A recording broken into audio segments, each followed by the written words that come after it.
السلام علیکم ورحمۃ اللہ وبرکاتہ۔ اعوذ باللہ من الشیطان الرجیم، بسم اللہ الرحمن الرحیم۔ ان اللہ وملائکتہ یصلون علی النبی یا ایھا الذین آمنوا صلوا علیہ وسلموا تسلیما۔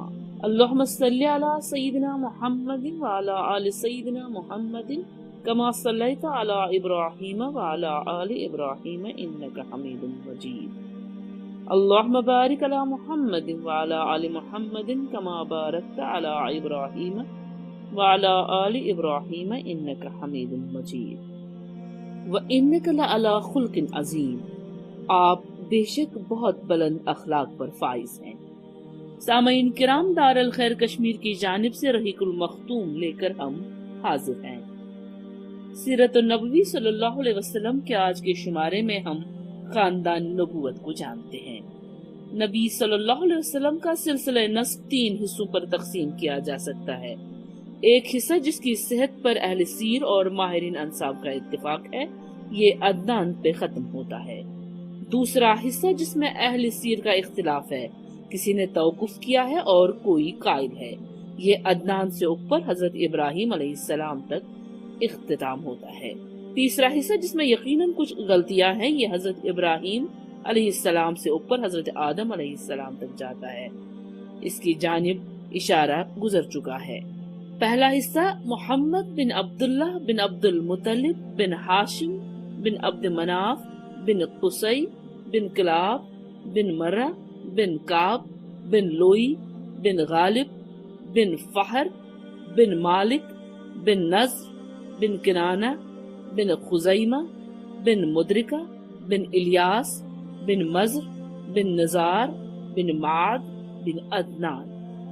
ہم نے صرف سلسلہ نسب کا پہلا حصہ ہی دہرایا اور 2 حصوں کو سکپ کر کے ہم سیدھے ہی حضور صلی اللہ علیہ وسلم کے خانوادہ کو جانتے ہیں۔ نبی کریم صلی اللہ علیہ وسلم کا خانوادہ اپنے جد اعلیٰ ہاشم بن عبد مناف کی نسبت سے خانوادہ ہاشمی کے نام سے معروف ہے۔ اس لیے مناسب معلوم ہوتا ہے کہ ہاشم اور ان کے بعد کے بعض افراد کے مختصر حالات پیش کر دیے جائیں۔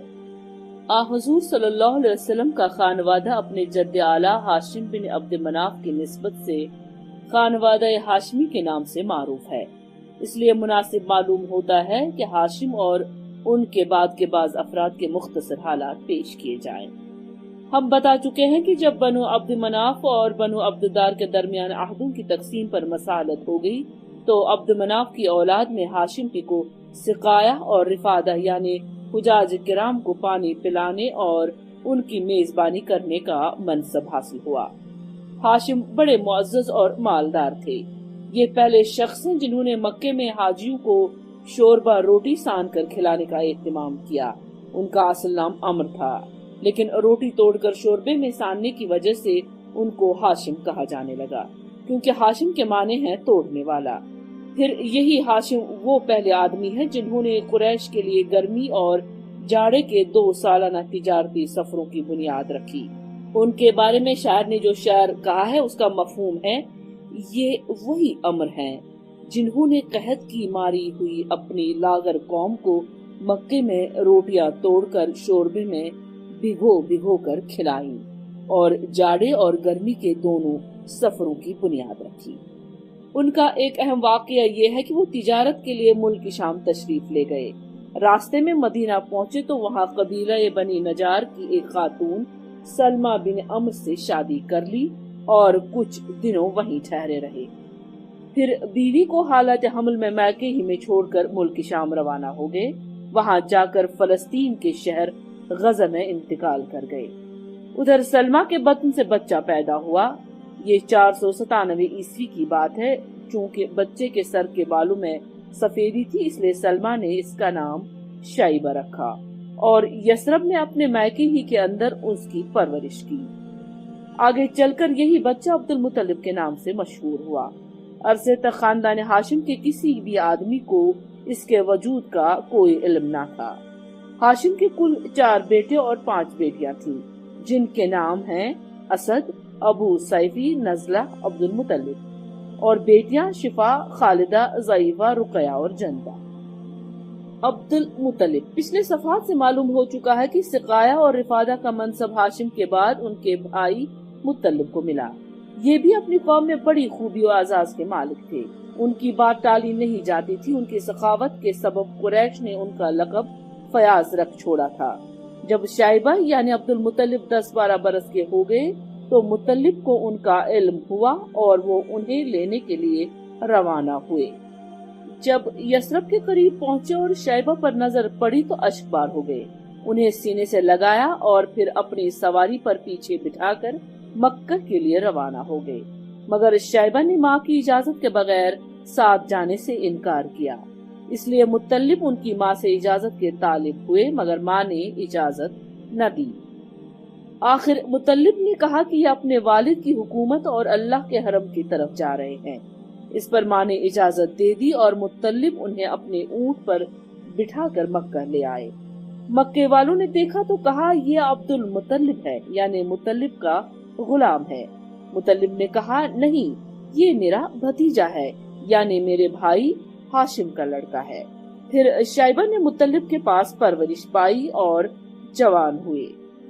اس کے بعد مقام رومان پر یمن میں مطلب کی وفات ہو گئی اور ان کے چھوڑے ہوئے مناصب عبد المطلب کو حاصل ہوئے۔ عبد المطلب نے اپنی قوم میں اس قدر شرف و اعزاز حاصل کیا کہ ان کے آباء و اجداد میں بھی کوئی اس مقام کو نہ پہنچ سکا تھا۔ قوم نے انہیں دل سے چاہا اور ان کی بڑی قدر و عزت کی۔ جب مطلب کی وفات ہو گئی تو نوفل نے عبد المطلب کے صحن پر غاصبانہ قبضہ کر لیا۔ عبد المطلب نے قریش کے کچھ لوگوں سے اپنے چچا کے خلاف مدد چاہی، لیکن انہوں نے یہ کہہ کر معذرت کر دی کہ ہم تمہیں اور تمہارے چچا کے درمیان دخیل نہیں ہو سکتے۔ آخر عبد المطلب نے بنی نجار میں اپنے ماموں کو کچھ اشعار لکھ بھیجے جس میں ان سے مدد کی درخواست کی تھی۔ جواب میں ان کا ماموں ابو سعد بن عدی 80 سوار لے کر روانہ ہوا اور مکے کے قریب ابتہا میں اترا۔ عبد المطلب نے وہیں اپنے ماموں سے ملاقات کی اور کہا ماموں جان گھر تشریف لے چلے۔ ابو سعد نے کہا نہیں، خدا کی قسم یہاں تک کہ نوفل سے نہ مل لوں۔ اس کے بعد ابو سعد آگے بڑھا اور نوفل کے سر پر آن کھڑا ہوا۔ نوفل حتیم میں مشائخ قریش کے ہمراہ بیٹھا تھا۔ ابو سعد نے تلوار بے نیام کرتے ہوئے کہا اس گھر کے رب کی قسم، اگر تم نے میرے بھانجے کی زمین واپس نہ کی تو یہ تلوار تمہارے اندر پیوست کر دوں گا۔ نوفل نے کہا اچھا لو، میں نے واپس کر دی۔ اس پر ابو سعد نے مشائخ قریش کو گواہ بنایا۔ اس واقعے کے بعد نوفل نے بنی ہاشم کے خلاف بنی عبد الشمس سے باہمی تعاون کا عہد پیمان کیا۔ ادھر بنو خزاعہ نے دیکھا کہ بنو نجار نے عبد المطلب کی اس طرح مدد کی ہے تو کہنے لگے کہ عبد المطلب جس طرح تمہاری اولاد ہے ہماری بھی اولاد ہے، لہٰذا ہم پر اس کی مدد کا حق زیادہ ہے۔ اس کی وجہ یہ تھی کہ عبد مناف کی ماں قبیلہ بنو خزاعہ سے تعلق رکھتی تھی۔ چنانچہ بنو خزاعہ نے دارالندوہ میں جا کر بنو عبد الشمس اور بنو نوفل کے خلاف بنو ہاشم سے تعاون کا عہد پیمان کیا۔ یہی پیمان تھا جو آگے چل کر اسلامی دور میں فتح مکہ کا سبب بنا۔ سامعین، اس کی تفصیل آگے ضرور آئے گی۔ بیت اللہ کے تعلق سے عبد المطلب کے ساتھ دو اہم واقعات پیش آئے، ایک چاہ زمزم کی کھدائی کا واقعہ اور دوسرا فیل کا واقعہ۔ پہلے واقعہ کا خلاصہ یہ ہے کہ عبد المطلب نے خواب دیکھا کہ انہیں زمزم کا کنواں کھودنے کا حکم دیا جا رہا ہے اور خواب ہی میں انہیں اس کی جگہ بھی بتائی گئی۔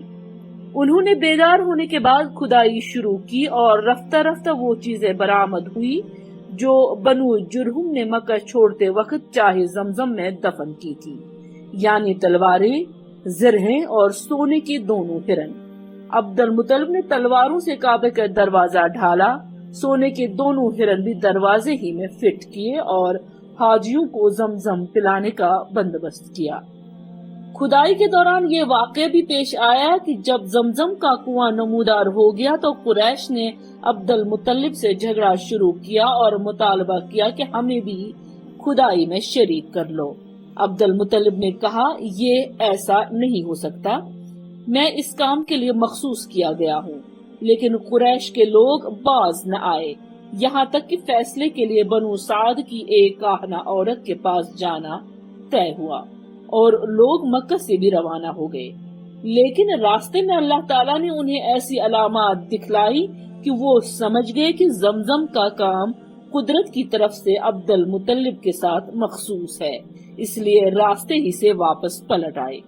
یہی موقع تھا جب عبد المطلب نے نظر مانی کہ اگر اللہ نے انہیں 10 لڑکے عطا کیے اور وہ سب کے سب اس عمر کو پہنچے کہ ان کا بچاؤ کر سکے تو وہ ایک لڑکے کو کعبہ کے پاس قربان کر دیں گے۔ سامعین، پیش ہے واقعہ فیل۔ دوسرے واقعے کا خلاصہ یہ ہے کہ ابرہ صبا حبشی نے، جو نجاشی بادشاہ حبش کی طرف سے یمن کا گورنر جنرل تھا، جب دیکھا کہ اہل عرب خانہ کعبہ کا حج کرتے ہیں تو صنعاء میں ایک بہت بڑا کلیسا تعمیر کیا اور چاہا کہ عرب کا حج اسی کی طرف پھیر دیں، مگر جب اس کی خبر بنو کنانہ کے ایک آدمی کو ہوئی تو اس نے رات کے وقت کلیسے کے اندر گھس کر اس کے قبلے پر پائخانہ پوت دیا۔ ابرہ کو پتہ چلا تو سخت برہم ہوا اور 60,000 کا ایک لشکر جرار لے کر کعبہ کو ڈھانے کے لیے نکل کھڑا ہوا۔ اس نے اپنے لیے ایک زبردست ہاتھی بھی منتخب کیا۔ لشکر میں کل 9 یا 13 ہاتھی تھے۔ ابرہ یمن سے یلغار کرتا ہوا مغمس پہنچا اور وہاں اپنے لشکر کو ترتیب دے کر اور ہاتھی کو تیار کر کے مکے میں داخلے کے لیے چل پڑا۔ جب مزدلفہ اور منا کے درمیان وادی محصر پہنچا تو ہاتھی بیٹھ گیا اور کعبے کی طرف بڑھنے کے لیے کسی بھی طرح نہ اٹھا۔ اس کا رخ شمال، جنوب یا مشرق کی طرف کیا جاتا تو اٹھ کر دوڑنے لگتا، لیکن کعبے کی طرف کیا جاتا تو بیٹھ جاتا۔ اسی دوران اللہ نے چڑیوں کا ایک جھنڈ بھیج دیا جس نے لشکر پر ٹھیکری جیسے پتھر گرائے اور اللہ نے اسی سے انہیں کھائے ہوئے بھوس کی طرح بنا دیا۔ یہ چڑیاں ابابیل اور کمری جیسی تھی۔ ہر چڑیا کے پاس 3 کنکریاں تھی، ایک چونچ میں اور 2 پنجوں میں۔ کنکریاں چنے جیسی تھی، مگر جس کسی کو لگ جاتی تھی اس کے اعضاء کٹنا شروع ہو جاتے تھے اور وہ مر جاتا تھا۔ یہ کنکریاں ہر آدمی کو نہیں لگی تھی، لیکن لشکر میں ایسی بگدڑ مچی کہ ہر شخص دوسرے کو رونتا کچلتا گرتا پڑتا بھاگ رہا تھا۔ پھر بھاگنے والے ہر راہ پر گر رہے تھے اور ہر چشمے پر مر رہے تھے۔ ادھر ابرہ پر اللہ نے ایسی آفت بھیجی کہ اس کی انگلیوں کے پور جڑ گئے اور صنعاء پہنچتے پہنچتے چوزے جیسا ہو گیا۔ پھر اس کا سینہ پھٹ گیا، دل باہر نکل آیا اور وہ مر گیا۔ ابرہ کے اس حملے کے موقع پر مکے کے باشندے جان کے خوف سے گھاٹیوں میں بکھر گئے تھے اور پہاڑ کی چوٹیوں پر جا چھپے تھے۔ جب لشکر پر عذاب نازل ہو گیا تو اطمینان سے اپنے گھروں کو پلٹ آئے۔ سامعین کرام، اس نشست کا باقی حصہ اگلے ایپیسوڈ میں بولا جائے گا، جس کے ساتھ ہی ولادت با سعادت اور حیات طیبہ کے 40 سالوں کا بھی بیان ہوگا۔ اس کے ساتھ ہی دیجیے اجازت۔ اللہ حافظ ناصر۔